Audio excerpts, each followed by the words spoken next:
Hello and good evening. Oh, and I appear to be very blurry. Grainy, even something like that. I had one viewer and they're gone.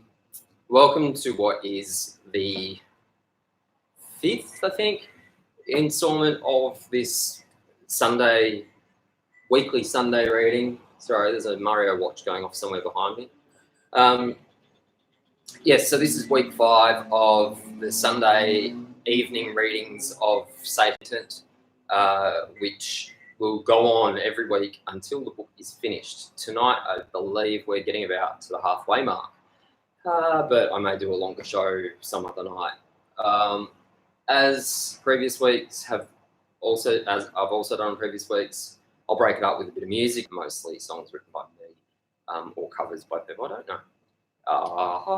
That's probably all I really need to say. I could continue, and no one can really do anything except maybe like make little comments if you feel desperately like you need to. Is there some sound? Go on YouTube, just show me that there's sound. Yeah, okay. Sorry about that clap in your face. Just want to make sure the audio is doing something. Okay, so I might just play one song, maybe two, and then we'll get into some Satan, and then a couple more songs maybe, and then that will be the end for tonight. Anyone who wanted to know what I'm flashing at you on the guitar, that one, oh, where is it? Where is it? There. Lifting my head's not going to show it to you, but there is it. Bike's Device, that's some band that I still play in occasionally. I did already tune this, but I still get scared. Whereas that one is Spectacles, and I believe that's the right way it goes, which is a Sydney band. And then that one is Dora the Explorer, which one of my kids put on there at a time when they still liked Dora, even Princess Dora, which no one should like. The Rabbit, I think one of my cousin's kids put on there, and that one up there is Dreamgirl and the Motorists, one of the most awesome bands ever from anywhere. They're from Wollongong. And lucky enough that the mind behind Dreamgirl and the Motorists is also the lead guitarist in Bike's Device. And with that, I'm going to play a song that I haven't played for a very long time. This is called I Appreciate the Exception, and it's just about two little kids playing on a beach and possibly buying too much into traditional gender roles, but there you go.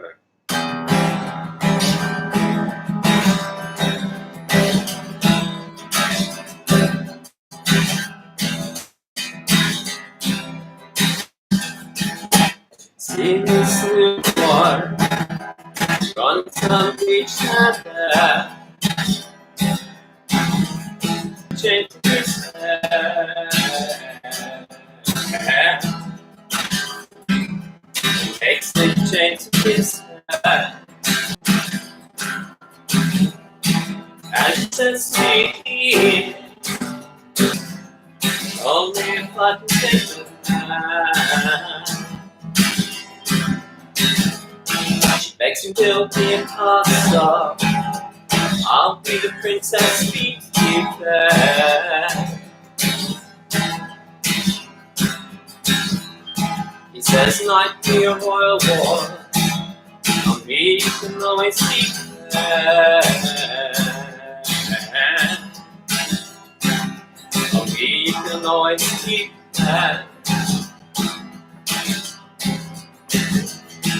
And she says to me, do you like my floral dress? Do you like my floral dress? And he says to her, the past was never worth that. The past was never worth that. But then he says to her, except maybe on you. And she says to you, I appreciate the exception. I appreciate the exception.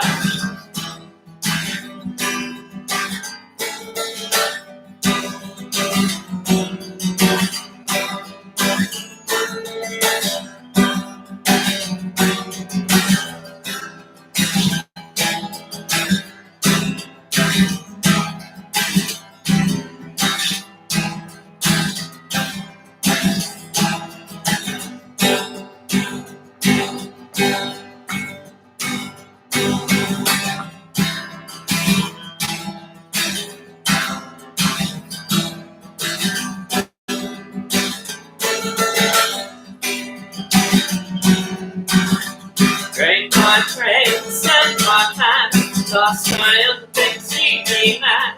Brain by brain, set my hand, lost my own pixie expand.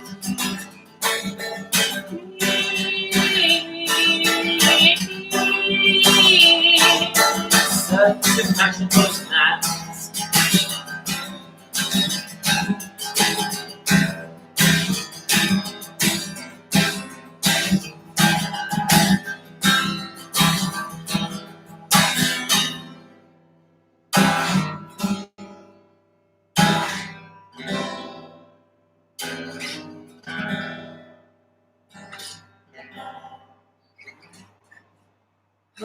And even though I did tune the guitar, I still feel the need to do it again. It's that one, isn't it? It's always that one. No, ain't that one.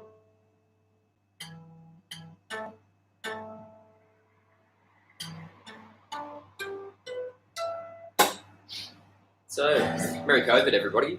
I really don't mean that as flippantly as it sounded. I do want you all to be happy and enjoy yourselves as much as you can during this time of isolation, which is why I've been broadcasting my own solo practices. So I keep looking out there all the time. It's just the street keeps moving and captures my eye more than staring at myself in front of a branded fridge. I think next time, feel free to actually email me, by the way, or call me, or don't throw a rock, but leave a letter under the door or something like that. But feel free to contact me, even comment on here with feedback about the framing or the audio or the ratio of music to blabber to poetry. But what I was going to say is that I think next time I'll actually set it up so I'm further away from the camera, slightly better lit, without a fridge, so that you see more of the room and also so you see more of me, because you're missing out on my really exo dance moves too. Yeah, I'm going to play one more song, pretty short one. It's called Ixie, which is like, see, I love the song so much, I got it tattooed on my arm, Ixie. And then I'll read some Satan for a bit. Okay, the main act. Okay, here we go. This is Ixie.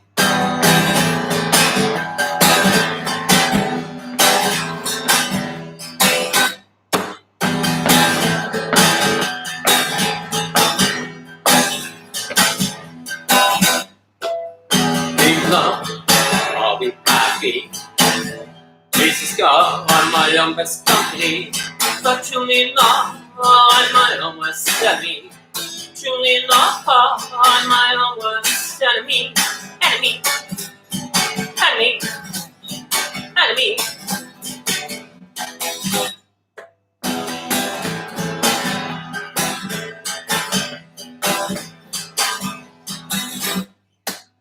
What if I had as one of everything from in there? One of everything in there. Never mind, I can't face myself on high. Want me to.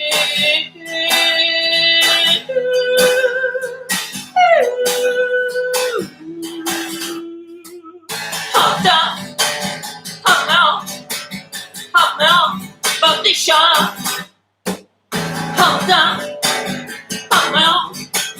Hold on, position.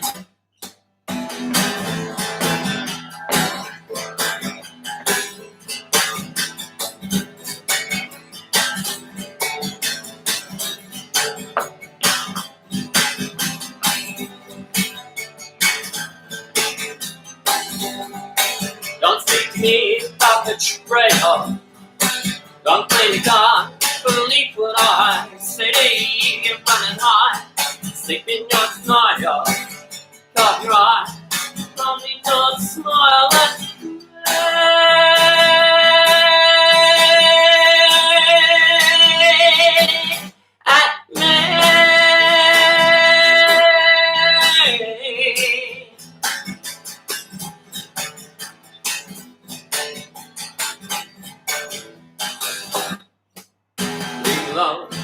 I'll be happy. Let's go on my own best company, but truly not my own worst enemy. Truly not my own worst enemy. Easy, I see.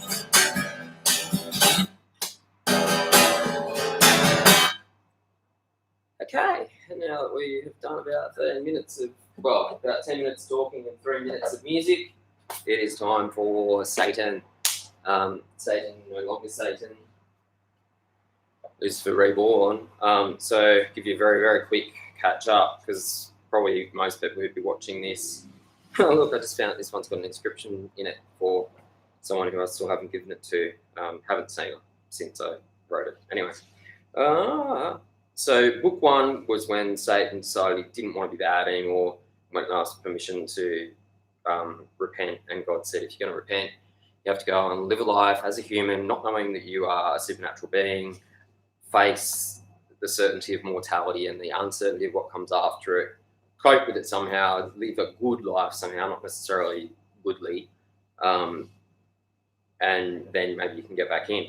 Then next book, he's born as a baby, and all the demons in hell come out trying to irritate and humiliate him and not make him not live a true life to himself.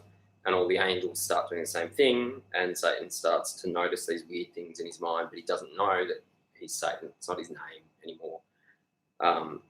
And it ends with him kind of realizing that the only person who he thought ever understood him turned out to be a traitor, to actually be some other thing. He didn't know, but it was a demon who was pretending to be his friend all through childhood, just to then humiliate him as he approached adulthood by revealing that it had all been a farce.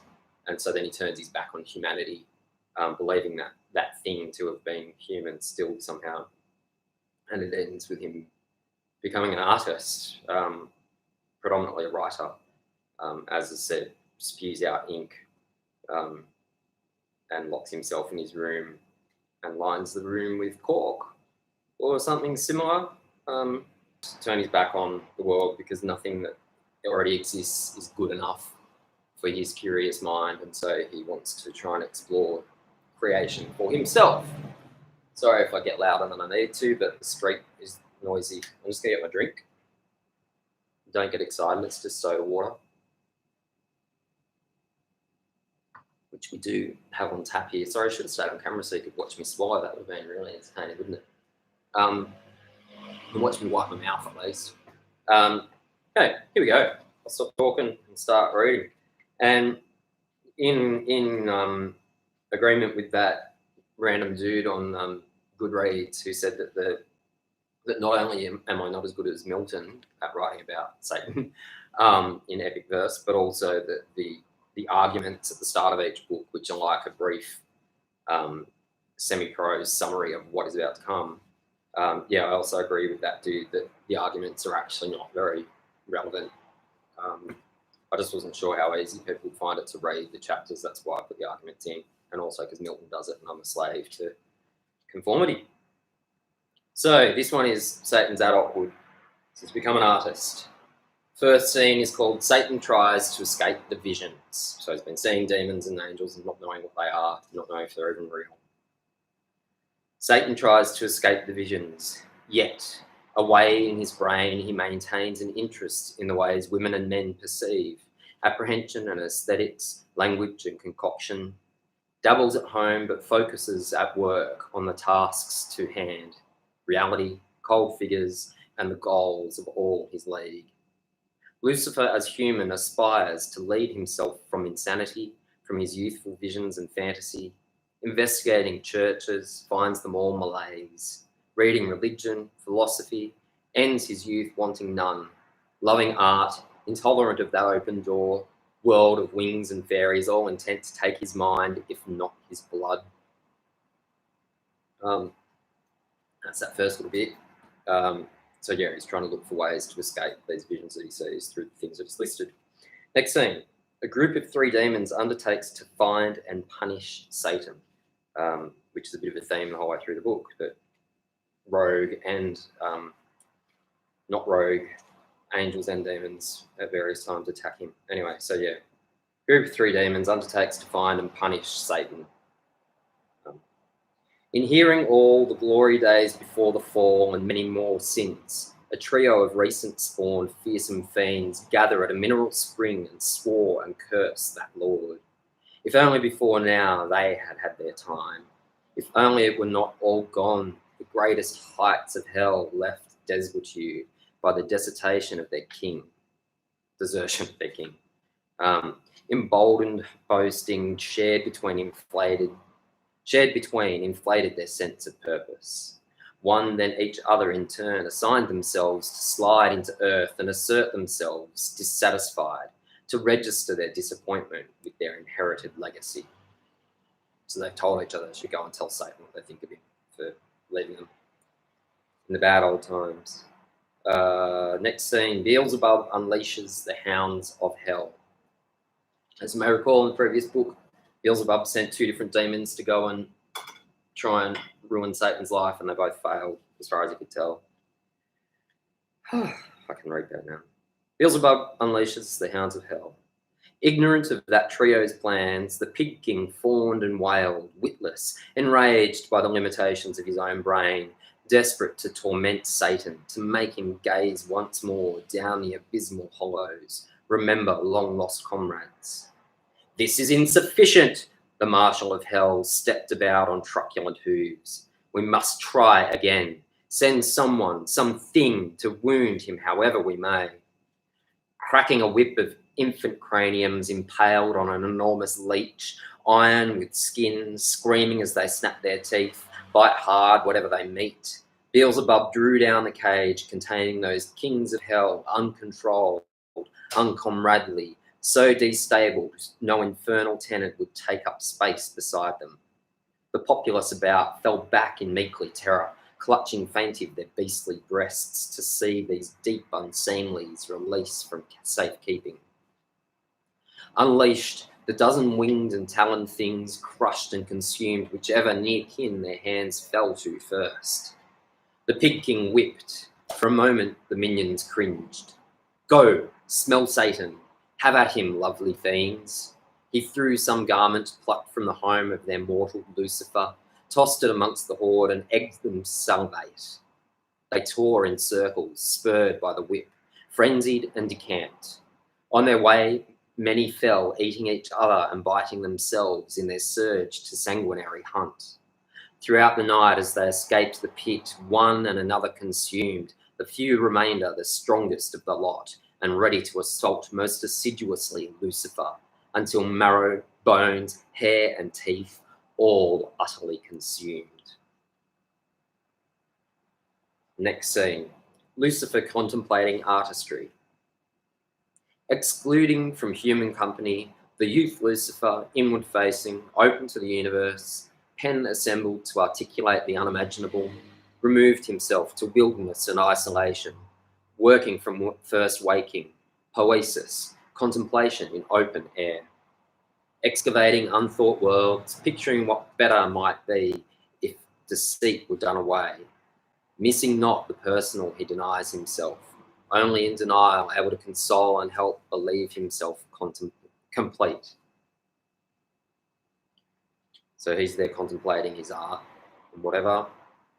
And now, next scene, three demons go to kill Lucifer and encounter three angels bent on the same.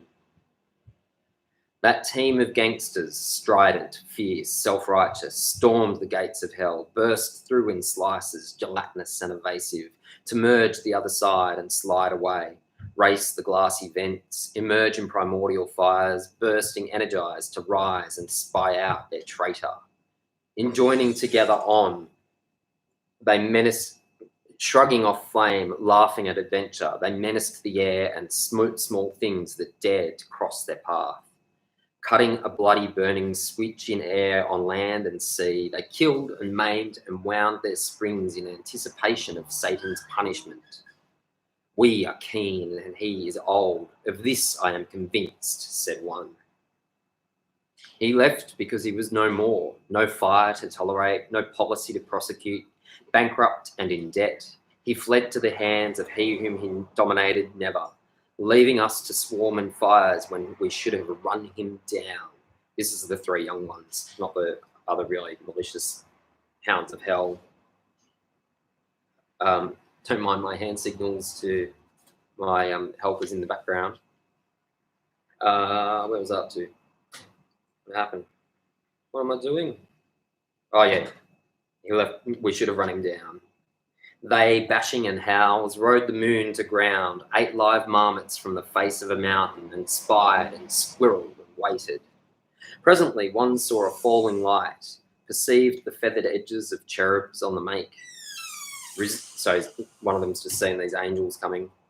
Resumed to flight, the demons raced, whipping air, devouring birds and bats, many insects, defecating in rivers, tearing crowns from trees as they bore down on that descendant light. The morning star encamped on a beach, a modest fire and food homegrown, deigned not to rise when the angels arrived. What do you need, doves? Satan continued to eat. We are not here for peace, nor are you. We know you, usurper. God may dotter over your facile unctions, but we are young and wise. Insight has not left us. Get up, that we may strike you down. Lucifer ate and licked his plate, cast it slowly to the sand. Go home, sweet birds, I'll see you there. Ithuriel bloomed in flame, teeth-splitting head as a mane of maize inverted burst from his neck, wrath escaping the seams of his skin, the descent of claws tore his cheek and cleft his tongue. Master, your insolence is enough to insult the tide to cease. Your hatred could cause the egg unmake itself, fissile seeds shrink from one another, the very air die and fall. Ithuriel's companions wavered, seeing their friend overcome. Sibling, please, let us reconsider. They turned in attempts to lead him away, and those three from the pit arrived, intervening. So now the three demons have turned up while the three angels are already attacking Satan. You dare strike our brother? I'd bite my thumb at you and screw it in your eye, hideous fairy. This demon stalking Lucifer in hopes of killing him interceded to see that angel intent to do the same. Begone, loose sewer rat, released to worry children. The angel poised to claw more of Lucifer, sneered over her shoulder at this new ghoul. Lucifer watched, despairing for all, to see this war was for nothing but God. It matters not, said he, and an angel smote him in the eye. Insulter, offender, keeper of hubristic pride. A demon seized the weakened protection and raised the cherub's back, stripped her wings and thrashed those pinions like a bulldog hating a chicken. Collapsed in torment, the angel cried and her companions entered the fray. That canine infernal, distracting word feathers brought low by razor incisors to his tendons. The six fell in amongst one another and Satan marvelled to see the squabble. What purpose, what goal, except to be a purpose poised for some other director's aims? Fools, sweet luxuriant fools, you destroy all you have on your way to make yourself embossed in what you will be a part of nevermore. This must stop. I am not a prize. My life lived well, cut short, distorted, matters not in any combination. Your lords remain emblazoned and enthroned, dictators wide of this field, bombasting from afar. So it will be whether I wear the scars of all your fears and charges as I run towards some cliff, some spear, some long-imagined reparation that leaves me dead and gone. I am your goat, for what cause I know not, but a goat is all it is. I have done nothing, barely lived, and yet my existence seems unforgivable to you and all your tribes. Begone from me, examine thyselves. What impels you with such vicious pride? Where swells the spite, this infectious humour consuming the apparitions and poltergeists roaming my evenings and shadows? Look to your own homes and leave me alone, or accord me the charges that I may answer. As he stood over the boiling brawl, limbs detached and ichor sprayed, Satan saw no sensate reception to his reasoning. He exited that place as the ethereal beings spewed into another, merged and simmered, evaporate. Some hours passed. The coalescent ball of Empyrean and infernal scores restored itself, one than another of those three young beasts fleeing the ancient cherubim. Those soldiers from hell clawed and begged as the angels bestrode them and battered, eyeless, seeping septic fluid from a score of newly formed orifices. One amongst the fallen paused at a growing sound.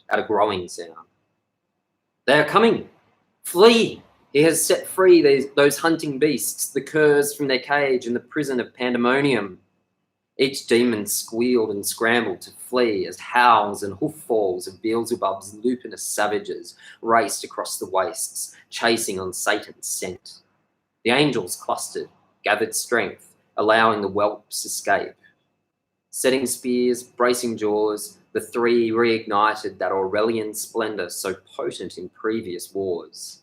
Back to back to back, they braced and faced the foe, smiting and plunging, enduring maceration, pitching forward to press blades deep, sever teeth from heads, turn claws inwards with blows from the mace, decimating legs, turning joints to swivel like a workshop of miseries. Those stupendous hulks, ages kept locked in chains to protect the denizens of hell, were too free to feel resentment at pain, too engorged with lust at an epoch in the brewing to swerve for fear of loss. The angels fought as intents were at the final judgment day, war in heaven, a skirmish on earth, but all the might about them. One severed head of a demonic dog rose inverted on chitinous claws and scaled an angel's face. His peer swung straight and the dog crushed to mist, but the angel fell too in scrambling sufferance, every piece forming skin and burrowing into pores. The hound harpies fell and the darkness upon them, yielding pursuit only once their bones turned to mush, the mush to paste, and the dust of that burned and ground away, cursed with antediluvial words of grandeur, vanishing back to that other place. The wasted, faded angels bursting at the lungs, seared and striated, hemorrhaging endothelins as their corporeal beings liquefied, seeking to flee the sustained pain contained in their earthly forms, carried one another and ascended the stair back to rejuvenating halls. The young underlings of Beelzebub's army re-emerged from craters and mountains aloft from where they'd watched the carnage. No sign of Satan. They muted glances between them and knew the Lord of the Flies would not be pleased. And I think I'll leave it there because the next scene is quite long as well. Where are we? Okay, so you got about 15 minutes of that, about 13 minutes of music. I might play one more song and call it a night tonight, and any night a night, but tonight's a night. And just in time for a single song. Again, I have one live audience member, or one in-person audience member. Hello. Yeah. So I'm just going to play this song to finish, and then that's it till, well, probably till next Sunday, unless we do something else during the week. This song is from the band I mentioned before that I'm lucky enough to play in with Caroline Navajcic, who's the person from Dreamgirl and Motorist who I mentioned before, and can't work his camera so you can see her logo. There you go. But I wrote that it can't be time.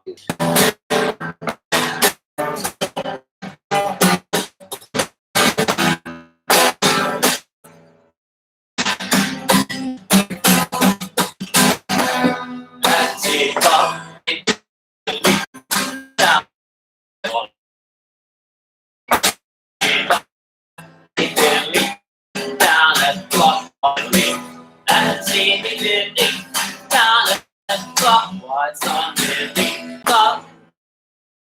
Like kiss me,